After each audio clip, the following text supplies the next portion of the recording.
اللہ نے سارے نبیوں کو جو علم دیا اس کی مثال ہے ایک ذرے کی، ریت کے ذرے کی، اور جو ہمارے نبی کو دیا اس کی مثال ہے پوری دنیا کے صحراؤں کی۔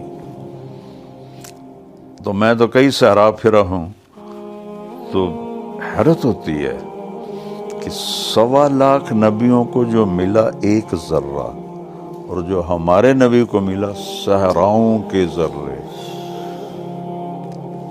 کبھی آپ آئیں نا لاہور سے سعودیہ، تو جہاز ربع الخالی کے اوپر سے گزرتا ہے، جو صحرا ہے نا بڑا، اس کے اوپر سے، جو میں تھوڑا جغرافیہ پڑھا ہوا ہے، تو میں دیکھتا ہوں تو وہ مجھے حیرت ہوتی ہے کہ ہمارے نبی کو جو وہ تو ایک صحرا ہے،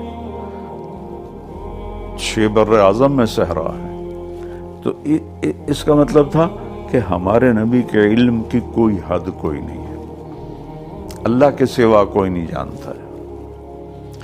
اور پھر وہ بادل جب ہٹ گیا تو آپ کا چہرہ 14ویں رات کے چاند کی طرح چمک رہا تھا۔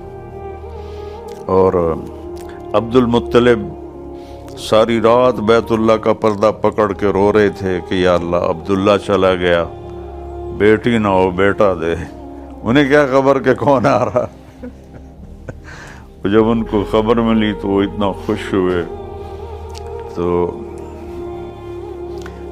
عرب کا دستور تھا، کچھ عرصہ آپ گھر میں رہے کہ دیہات میں بچوں کو بھیجتے تھے تاکہ عربی خالص سیکھیں اور دیہاتی فضا میں مضبوط ان کے اعضاء و جوارے ہوں۔ تو بنو سعد یہ طائف کے آگے ہیں، وہاں سے 10 عورتیں مکے میں آئیں بچوں کو لینے کے لیے۔ اچھا، جس سال ہمارے نبی پیدا ہوئے اللہ نے 6 بر اعظم میں ہر ماں کو بیٹا دیا، کسی کی بیٹی نہیں پیدا ہوئی، ہر ماں کو اللہ نے بیٹا دیا، سب اللہ اپنے حبیب کے پروٹوکول میں۔ بیٹے کو ہر کوئی زیادہ پسند کرتا ہے۔ تو وہ جب حضرت جو حلیمہ تھی، ان کی اونٹنی بھی کمزور تھی اور ان کا گدھا بھی کمزور تھا، تو لہذا وہ پیچھے رہ گئیں۔ 9 عورتیں پہلے پہنچ گئیں، جو آئے آپ کے گھر تو پتہ چلا یتیم تو چھوڑ کے چلی جائے اور کوئی اور بچہ لے لے۔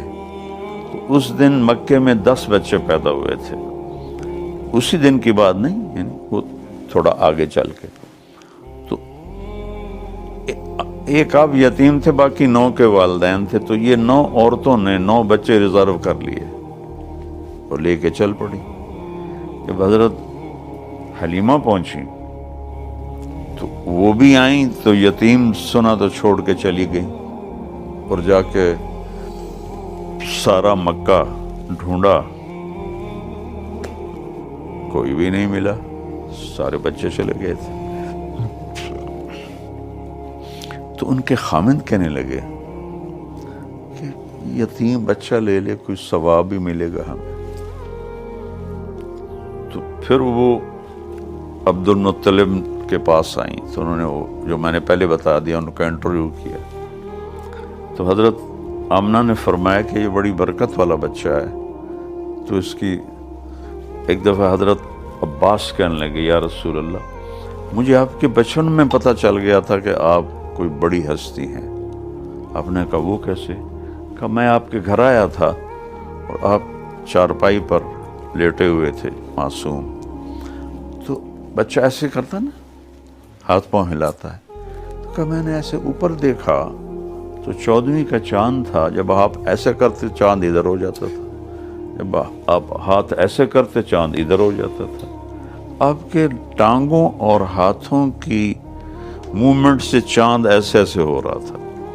تو آپ نے فرمایا کان القمر یناغینی و یحاکینی، چاند مجھے لوریاں دیتا تھا اور مجھے کہانیاں سناتا تھا، ویمنعنی من البکاء، اور مجھے رونے سے روکے رکھتا تھا کہ میری ماں اپنے کام میں لگی رہے۔ مجھے تو اس وقت ہی پتہ چل گیا تھا.